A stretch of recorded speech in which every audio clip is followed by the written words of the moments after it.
नमस्कार, अपर्णास किचनमध्ये मी अपर्णा तुमचं सर्वांचं आज खूप खूप मनापासून स्वागत करत आहे। आज आपण करणार आहे ही अशी कुरकुरीत आणि मस्त कोकोनट कुकीज किंवा नानकटाई, कोकोनट नानकटाई।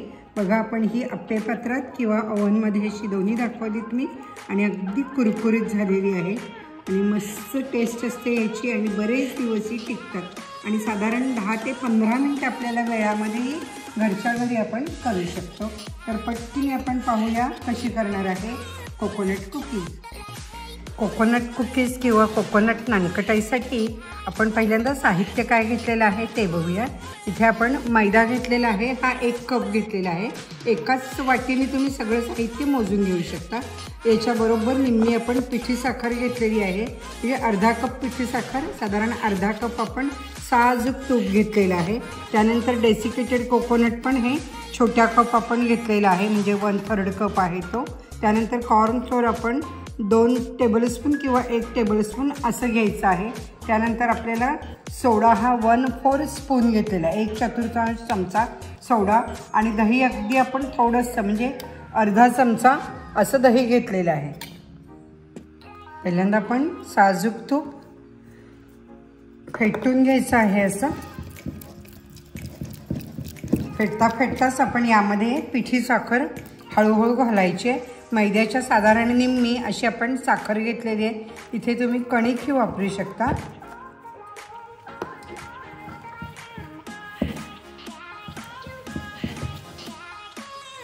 बघा, मी आता माझ्या हाताने फेटते आहे, म्हणजे हाताच्या उष्णतेने हे तूप पातळ व्हायला पाहिजे, अगदी हलकं व्हायला पाहिजे।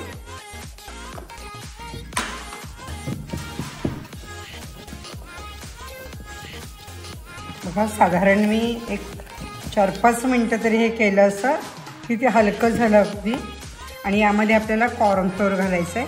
कॉर्न फ्लोअर घातलं की बिस्किट आपली चांगली हलकी होतात, हे लक्षात ठेवा। त्यामुळे कणकेची केली, नाचणीची केली तरी थोडंसं चमचाभर तरी कॉर्न फ्लोअर हवं।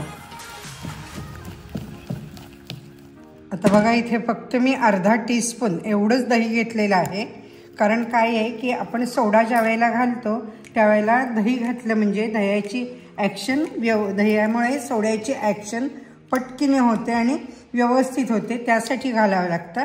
आणि आता आपल्याला सोडा घालायचा आहे, आपण 1/4 स्पून सांगितलं, मगाशी घातला तर सांगितलं तसं। बघा, एवढाच सोडा आपल्याला बास आहे, फार नको। इथे डेसिकेटेड कोकोनट तुम्हाला बारीक खोबरं हे पानाच्या दुकानात असतं तसं विकत मिळतं, जाड असलं तर ते मिक्सरला फिरवून घ्या। ते अर्धा कप घातलं आणि आता मैदा घालायचा आपण हलक्या हाताने। आता हे आपल्याला करायचं आहे, फार आपण म्हणजे दाब द्यायचा नाही त्याच्यावरती, कणिक मळतो तसं नाही करायचं। ओव्हनमध्ये 160 डिग्रीवरती साधारण 10 मिनिट बेक करू शकता, कन्व्हेन्शनला किंवा OTGला। कन्व्हेन्शनला बिस्किटं बेक करता येतात। असा हळूहळू मैदा आपण मिक्स करायचा। आता आपण ही बिस्किटं अप्पे पात्रात करणार आहे किंवा तुम्ही इडली पात्रात सुद्धा इडली स्टँडमध्ये बेक करू शकता।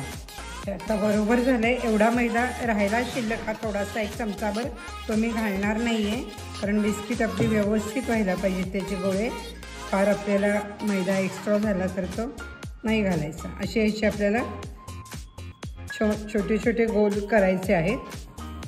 हलकेच आपण हे एकत्र केलेलं आहे आणि याच्यात आपण एकसारखे छोटे छोटे गोल करायचे आहेत। बघा,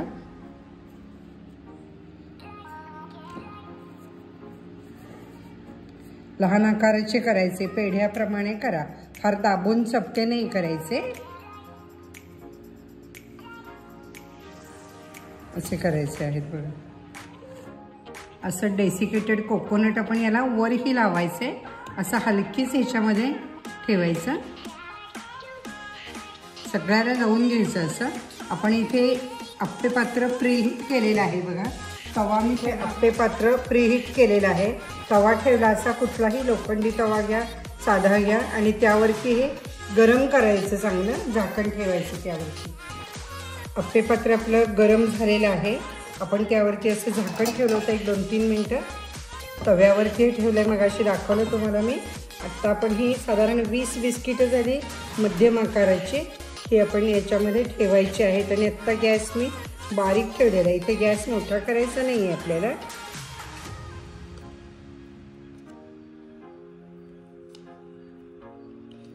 अप्पे पात्रात छान होतात. अशीच तुम्ही इडली स्टँडमध्येही ठेवू शकता.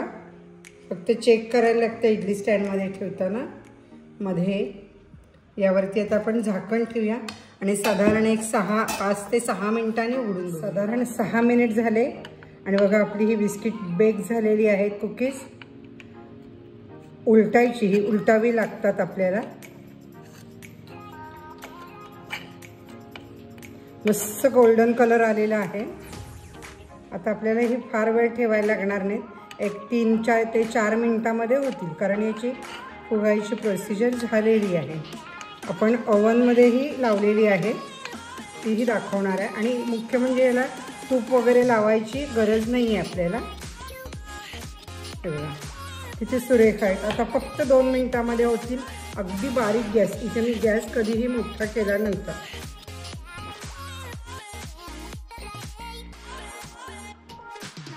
एक 2 मिनिट आपण झाकण ठेवणार आहे इथे. साधारण 2 ते 3 मिनिट झाले आणि पाहूया आपण. मस्त झालेली बघा ही. बघा इकडच्याही बाजूने बेक झालेली आहे, खूप ब्राऊन नाही झाली तरी छान झालेली. आणि आपण घरी केली की याची टेस्ट अप्रतिम होते आणि लहान मुलांनाही तुम्हाला द्यायला काही वाटत नाही. आता आपण ओव्हनमध्येही ठेवलेली आहे, तीही चेक करूया. पाहू शकता तुम्ही, आपण ही ओव्हनमध्येच केली. कन्व्हेन्शनला सांगितलं तुम्हाला मी, साधारण 12 मिनिट लागली मला. कलर किती सुरेख आला आहे बघा. तर आपण ओव्हनमध्येही बेक केलेली आहेत आणि अप्पे पात्रात किंवा तव्यावर. अप्पे पात्र नसलं तर तुम्ही नॉनस्टिक पॅनमध्येही ठेवू शकता. आणि याला काही लावलं नव्हतं, सगळी बिस्किट ही दोन्ही बाजूने एकसारखी झालेली आहेत. आता ही गार व्हावी लागतात आणि साधारण महिनाभर आरामात ठेवतात. तुम्ही प्लॅस्टिकच्या पिशवीत ठेवली तर महिनाभर राहतीलच ही, आणि तशीसुद्धा बरेच दिवस टिकतात. इथे कणकेची केली तर आणखीन मस्त होतील, पौष्टिक होतील. कणकेची मस्त म्हणण्यापेक्षा हे